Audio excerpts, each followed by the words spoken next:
A voicemail from my mother-in-law arrived on a Tuesday morning while I was stuck in traffic on I-90, running late to a deposition I'd spent 3 weeks preparing for.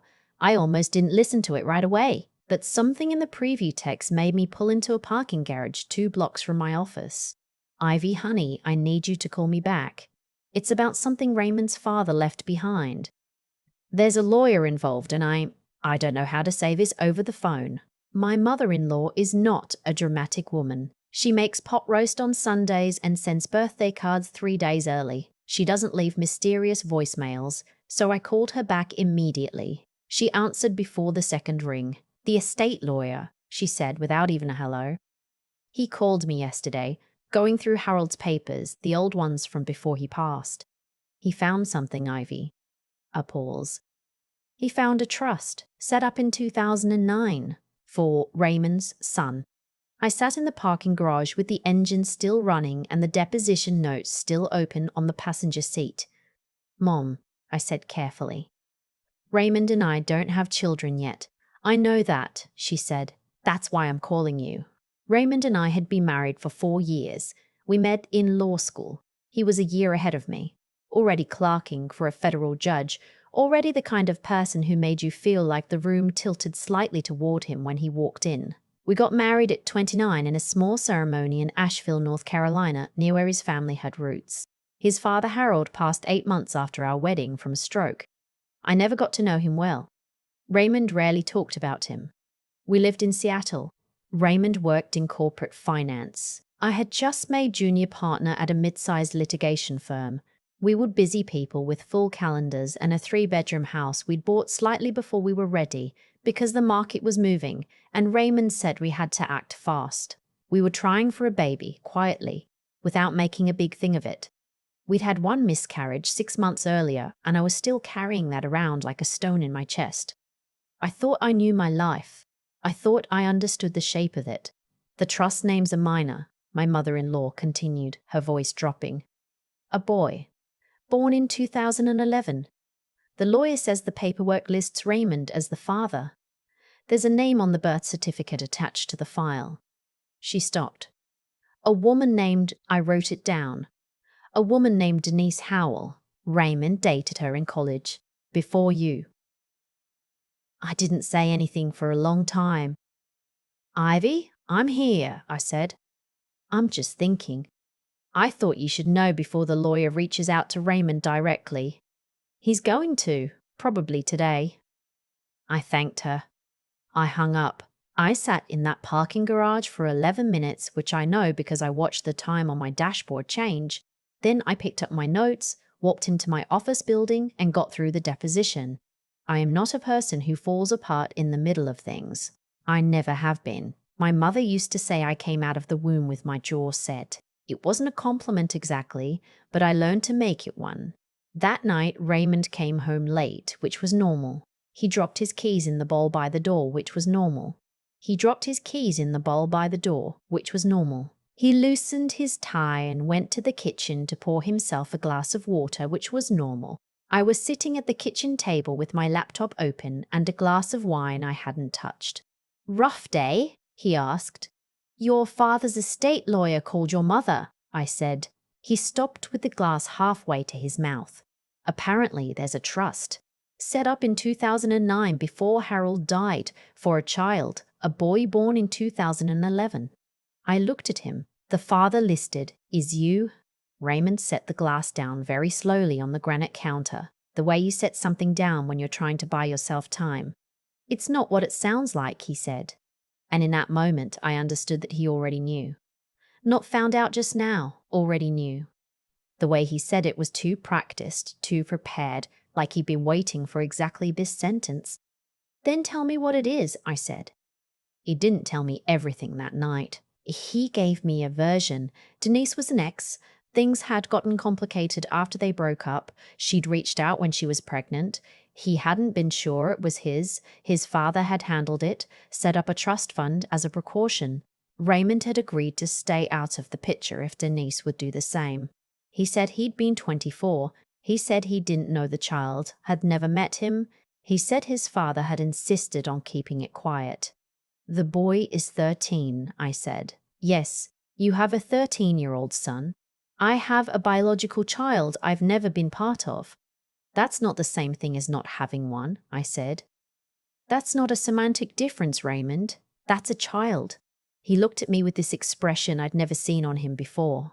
Not guilt, exactly. More like the face of someone who has been holding a heavy thing for so long they've forgotten it's heavy until someone points it out. I went to bed before he did. I didn't sleep. The thing about being a lawyer is that you spend your whole career learning to separate what you feel from what you can prove. You learn not to act on information until you understand all of it. I lay in the dark running depositions in my head, turning over what I knew and what I still needed to find out. What I knew, Raymond had a biological son. The son was 13, which meant he was conceived and born during the years Raymond and I were not together, which was technically before any lie was told to me directly. What I didn't know yet was the shape of what had been hidden. What had Raymond known? When had he known it? And what had he done about it? And what about the boy? I didn't ask his name that night. I didn't trust myself to hear it without it becoming too real. I started the way I always start when something needs solving, by getting information. I found Denise Howell on LinkedIn within 4 minutes. She was a dental hygienist in Spokane, about 3 hours east of Seattle. Quiet profile, a photo that was a few years old, a woman with dark hair and an open, tired smile. She had a son listed nowhere on her public profiles, which told me she was careful or private or both. I did not call her. Not yet. What I did instead was call my own attorney, a friend from law school, someone I trusted, someone outside Raymond's professional world. I explained the situation with the clinical precision I use for clients and asked her to help me understand what my options looked like. She listened without interrupting. Then she said, "The first thing I need to know is whether this is a marriage problem, a legal problem, or both." "I don't know yet," I said. "That's what I'm trying to figure out." "Then get more information before you do anything irreversible." That was good advice. I took it. I went back to Raymond 2 nights later, calmer, with a legal pad and a list of questions written out in the margins. He sat across the kitchen table from me looking like he hadn't slept properly in days, which he probably hadn't. "I need you to tell me everything," I said. "Not the version you thought I needed to hear. Everything." He told me. The full version was worse in some ways and less catastrophic in others. He and Denise had been together for almost 2 years in college. When they broke up, she was already 3 weeks pregnant and didn't know it. She found out after, contacted him, and they had a very difficult few months trying to figure out what to do. Raymond had been 23 and terrified. His father, Harold, a practical, controlling man who cared enormously about the family's reputation, had stepped in, met with Denise, and offered her financial support in exchange for an informal agreement. Raymond would not be listed as the father on any public documentation. Harold would set up a private trust for the child's future, and Denise would raise the boy on her own without involving Raymond. Raymond had gone along with it. He was young and his father was persuasive, and he had told himself it was better for everyone. He had told himself that for 13 years. "Did you ever meet him?" I asked. Raymond shook his head. "Denise didn't want that. Part of the arrangement was a clean break." "His name," I said. "What's his name?" I said. "What's his name?" "Owen," Raymond said. "His name is Owen. I wrote it on the legal pad." Then I put the pen down. "You've known about Owen his entire life," I said. "You knew when we were dating. You knew when you proposed to me. You knew at our wedding. You knew when I had a miscarriage and cried in a hospital bathroom, and you held my hand and told me we would figure it out together. You knew all of it." Raymond didn't answer. "I'm not asking you to confirm it," I said. "I know the answer. I just need you to understand what you're sitting across from right now." I asked him to stay at his brother's place in Bellevue for a while. He went without argument, which told me he understood the gravity of what had happened, even if he'd chosen for years not to look at it. I was alone in our house for the first time since we'd bought it. I thought I'd feel the space like a wound. Instead, I felt something closer to clarity. I sat at the kitchen table with a pot of coffee and let myself think, without managing my reaction for anyone else's benefit. I thought about 13 years of a child growing up without a father who was alive and knew he existed. I thought about Owen in Spokane, going to middle school, probably playing some sport or collecting something or obsessing over something the way 13-year-olds do, completely unaware that his biological father lived 3 hours away and had simply chosen not to be present. I thought about what it meant to keep that kind of secret from a spouse, from a child, from yourself. And then I thought about something else. I thought about a detail Raymond had mentioned almost in passing, that Denise had not wanted contact, that she had been the one to accept Harold's arrangement, that she had raised Owen entirely on her own. I found myself wondering what Denise had told Owen about his father. I wasn't sure why that question mattered so much to me. But it kept surfacing, the way important questions do. I reached out to her through the most neutral method I could think of. A formal letter on my personal stationery, not my firm's letterhead, explaining who I was, what I had recently learned, and that I was not calling to cause trouble. I said I only wanted to understand the full picture. I left my personal cell number and email. I told her she didn't owe me a response. She called me 10 days later. Her voice was nothing like I'd expected. Quiet, guarded, but not hostile.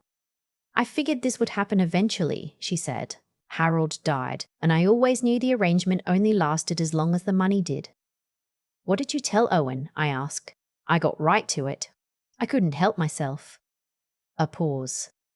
I told him his father was someone I knew when I was young who wasn't able to be in his life, that it wasn't Owen's fault, that some people aren't equipped to be parents, and it doesn't mean the child isn't worth being a parent to. Did he ask about him? Less now than he used to. When he was 8, 9, he asked a lot. Every few months, another pause. He's a good kid. He's in 8th grade.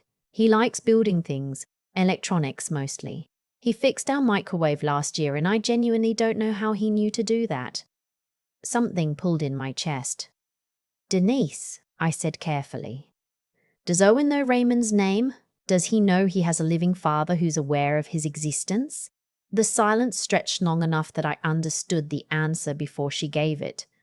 No, she said. I told him his father didn't know about him. It seemed kinder. I closed my eyes. I understand why you did that, I said. And I did. I genuinely did. But I also knew that Owen was 13, not 6. At some point, soon, he would start asking different questions. And a 13-year-old who discovers he's been lied to, not just by circumstance but by deliberate omission, is not a child you can easily walk that back with. I'm not calling to tell you how to parent your son, I said. I just needed to know the truth, all of it. We stayed on the phone for almost an hour. By the end, I understood something I hadn't understood before. Denise wasn't a villain in this story. She was a woman who had been handed an impossible situation at 23 by a man with money and power, had made the best deal she could to protect her child financially, and had spent 13 years carrying the weight of a secret that wasn't entirely hers. The villain, if there was one, had a face I saw every morning in the bathroom mirror of a house he no longer lived in. Raymond and I talked more. We talked in ways we had never talked before, with everything on the table. No management of the narrative, no careful framing. It was brutal and exhausting, and occasionally something close to honest. He had a session with a therapist his brother recommended. I had sessions with my own. I don't believe in easy reconciliation. I believe in doing the work until you understand what you actually want, and then making a clear-eyed decision. What I wanted, I eventually realized, was for the people involved in this mess to stop pretending they could manage it into a tidy shape. I asked Raymond to reach out to Denise, not to insert himself into Owen's life without invitation. That wasn't his right, not anymore, not after 13 years of absence, but to acknowledge, formally, to Denise and through her to Owen, when Denise thought the time was right, that he knew, that he had always known, and that he was not going to pretend otherwise any longer.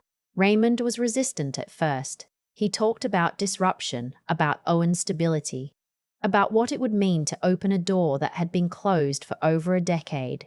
I listened to all of it and then I said, "You're describing your own discomfort, not Owen's well-being. Those aren't the same thing." He went quiet. Then he nodded. He reached out to Denise through a mediator I helped him find. It took 2 months of careful, slow-moving communication. Denise consulted a therapist who specialized in donor-conceived children and family secrets. She brought Owen in to see someone too, to prepare him. I wasn't part of those conversations. That wasn't my place. My place was here, in Seattle, in a marriage I was deciding whether or not to rebuild, in a professional life that kept going because it had to, in the private work of figuring out what I actually believed about trust and commitment and the people we choose. I want to tell you about the moment I knew something had shifted, because it wasn't a dramatic one. It was a Saturday in April. I was at the farmer's market near our neighborhood, buying the kind of unreasonably expensive heirloom tomatoes I only buy in spring when I'm feeling indulgent, and my phone buzzed with a text from Raymond. It was a photo, a screenshot of a text chain, forwarded to me with his note. Denise said I could share this with you. The screenshot showed a message from Owen to his mother. It read, "So he knew the whole time? Like he always knew I existed?" And Denise's response, "Yes, he did." And Owen's reply, "Okay, I need to think about that for a while." That was it. 3 texts. A 14-word message from a 13-year-old who had just learned that his father had known about him for his entire life and had chosen distance. I stood in the middle of the farmer's market with my tomatoes and read it 3 times. What I felt wasn't satisfaction. Revenge had never been what I was after. What I felt was something more like grief, for the time that was gone, for the choices that had been made before I was even a part of this story. For Owen and his microwave and his electronics projects and the father-shaped space he had grown up around without having a name for it. And underneath the grief, something quieter, a kind of respect for a 13-year-old who, when handed the most destabilizing information of his young life, responded by saying he needed to think about it. Not rage, not collapse, just "I need time." That's not a thing adults always manage. Raymond and I made the decision together, eventually, to try to stay married. I will not pretend it was simple. I will not pretend there aren't days when I look across the kitchen table at him and feel the weight of what he hid. There are. Trust is not a thing that gets repaired all at once. It's more like replacing floorboards, one at a time, methodically, and you feel the softness under every step for a long time after. We went to couples counseling for 8 months. We had conversations I never thought I would have to have with my own husband. Some of them were ugly. Some of them were the most honest conversations of my life. Owen met Raymond for the first time last November, 8 months after the estate lawyer's call set everything in motion. It was arranged to the mediator on neutral ground at a park in Spokane. I wasn't there. It wasn't my moment to be part of. Raymond called me after, and the first thing he said was, he fixes things. He's been teaching himself electronics from YouTube. He showed me a circuit board he's been building. I laughed. It surprised both of us. "He has your forehead," I said. Because I'd seen photos by then, and he did. "Yeah," Raymond said. There was something in his voice I hadn't heard before. Not happiness exactly. Something more like the beginning of an obligation being recognized for what it is. They've met 4 times since then. Owen sets the pace. That's how it was agreed. Owen decides how much contact, how quickly, and everyone else adjusts. He is not called Raymond Dad. He may never. Raymond has accepted this, or he's learning to. Some days are better than others. Denise and I have texted a handful of times. Nothing heavy. She sent me a photo of a birdhouse Owen built for a school project, with the note, "This kid is going to engineer something important someday." I replied, "I believe it. I don't know what we are to each other. Something that doesn't have a word yet. We are 2 women who were handed a situation neither of us designed and are doing our best to navigate it without making it worse for a boy who deserves better than the adults around him have sometimes managed. Spring is here again. I'm sitting at the kitchen table where I sat a year ago with untouched wine and the husband who was keeping too much from me. The table is the same. The house is the same. I am different. I still work too much. I still have the jaw-set quality my mother recognized in me when I was born. But I've learned this past year that there is a difference between being the person who doesn't fall apart and being the person who refuses to feel. I used to think they were the same thing. They aren't. My phone lights up with a text from Raymond, who is in the next room. "Do you want Thai or the taco place tonight?" I type back, "Thigh. The one on East Lake." He responds with a thumbs up. That's all. We are two people rebuilding something that was damaged before it even started. Brick by slow brick, dinner by ordinary dinner. Outside, the cherry trees on our street are doing what they do every April, going completely over the top, blossoms all over the sidewalk like someone decided to make a point. I look at them for a minute through the kitchen window. Somewhere in Spokane, a 13-year-old boy is probably taking apart something that doesn't belong to him in order to understand how it works. I think about that more often than I expected to. I think it might be the most honest thing in this whole story. That instinct to open something up, look at all the parts, and figure out what's broken. Not to destroy it, just to understand it well enough to put it back together. That's all any of us can really do. There's a moment I keep coming back to, standing in a parking garage on a Tuesday morning, a legal pad in my passenger seat, a voicemail I almost didn't play. That moment didn't feel like the beginning of anything. It felt like a Tuesday, and yet everything that came after traces back to it. I've thought a lot about why Raymond made the choices he made. Not to excuse them, I'm not built for easy excuses, but because understanding the mechanics of a thing matters to me. He was 23 and scared, and his father stepped in with money and authority and a solution that looked from a certain angle like the responsible thing. He told himself it was better for everyone. He kept telling himself that for 13 years, right through our wedding, right through my miscarriage, right through every conversation we ever had about the family we wanted to build. That's not a single bad decision. That's a practice, a daily choice to keep the door closed. What I've come to believe is that the cost of that kind of moral avoidance doesn't disappear just because you refuse to look at it. It accumulates. It shapes the people around you without their consent. Owen grew up with a father-shaped absence and a story that wasn't true. I built a marriage on a foundation I didn't know was cracked. Raymond himself. I think he became quieter over those years in ways neither of us had words for. Secrets have a weight, and they distribute it unevenly. The part that stayed with me longest was Owen's response when Denise told him the truth. 13 years old, handed the most disorienting information of his life, and he said, "I need to think about that for a while." Not a tantrum, not a collapse, just a clear-eyed recognition that this was big enough to deserve careful thought. I don't know where a kid learns that kind of steadiness. Maybe from a mother who made hard choices without flinching, maybe from years of figuring things out on his own. But it struck me as one of the most genuinely intelligent things I'd heard from anyone that entire year, adult or otherwise. What I had to find in myself during those months was the same thing, the willingness to sit with uncomfortable information and think clearly instead of reacting immediately, to separate what I felt from what I knew, and then to act from the intersection of both. That's not coldness. I used to confuse the two. That they're not the same.